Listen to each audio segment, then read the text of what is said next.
Update muna nga tayo sa mundo ng basketball sa Gilas, Pilipinas. Ito ngang si Justin Brownlee may matinding sinabi.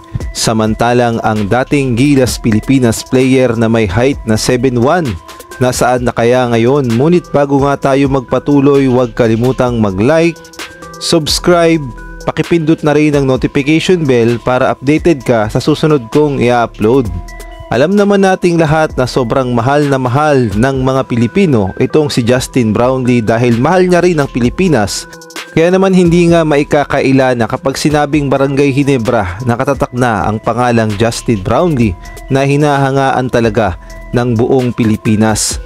At sa 9 na taon na pamamalagi o sa paglalaro ni Justin Brownlee dito sa Pilipinas ay nakuha niya na ang kanyang inaasam-asam na kampyonato, partikular na sa Barangay Ginebra, at nagka-champion din siya noon sa Alab Pilipinas at syempre sa Gilas Pilipinas.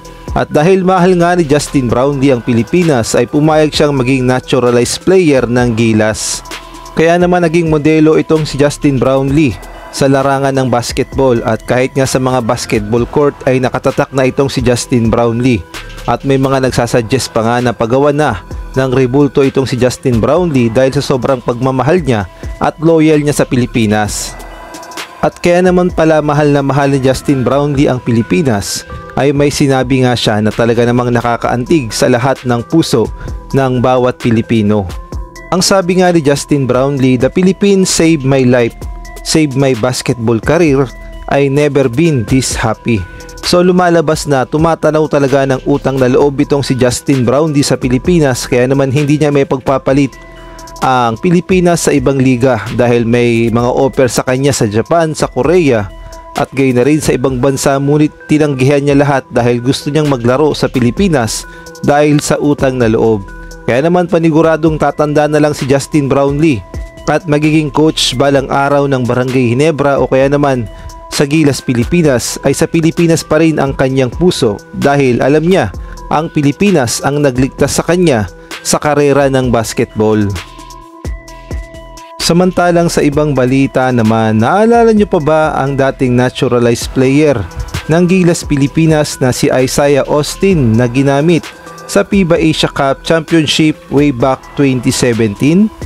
At alam nyo ba na sobrang special talaga ng player na ito, si Isaiah Austin, dahil bulag ang kanyang kanang mata at na-diagnose pa siya na mayroon pala siyang tinatawag na Marfan syndrome na nakaka-epekto sa genetic ng kanyang pangangatawan, partikular na sa tissues. At ito rin ang naging dahilan kaya hindi siya na-drop sa NBA at wala ngang team na kumuha sa kanya. Ngunit binigyan pa rin siya ng pagkakataon ng NBA Commissioner Adam Silver na magkaroon ng honorary draft sa NBA. At ang buong akala nga ni Isaiah Austin ay dito na matatapos ang kanyang karera dahil mayroon nga siyang sakit. Mabuti na lamang good news dahil noong November 2016 naka-receive ng clearance itong si Isaiah Austin at pwede na nga daw siya muli maglaro ng basketball. Kaya naman hindi nga nagdalawang isip ang SBP na kunin itong si Isaiah Austin bilang import ng Gilas Pilipinas sa FIBA Asia Cup Championship dahil napakagaling talaga nitong maglaro at hindi niya nga binigo ang Gilas Pilipinas dahil nag-average siya sa FIBA Asia Cup Championship ng 32.6 points, 13.0 rebounds, 2.4 assists at meron siyang 3.1 blocks. At tinulungan niya nga ang Gilas Pilipinas na makuha ang 5th place sa FIBA Asia Cup Championship. Kaya nga lang pagkatapos ng kanyang karera sa Gilas 2017 FIBA Asia Cup Championship ay hindi pa rin siya napili as naturalized player, kaya naman naglaro na lamang siya sa Big 3 sa Amerika at siya ay ang number 1 draft pick nila doon na talaga naman doon naghalimaw ng todo itong si Isaiah Austin. At sayang nga lang dahil hindi pa siya nabigyan ng pagkakataon ng SBP na maging regular import sana ng Gilas Pilipinas. May height naman sana siya, 7'1", tapos may galaw pa. Samantalang atin namang panoorin ang kanyang performance sa Gilas Pilipinas sa FIBA Asia Cup Championship 2017.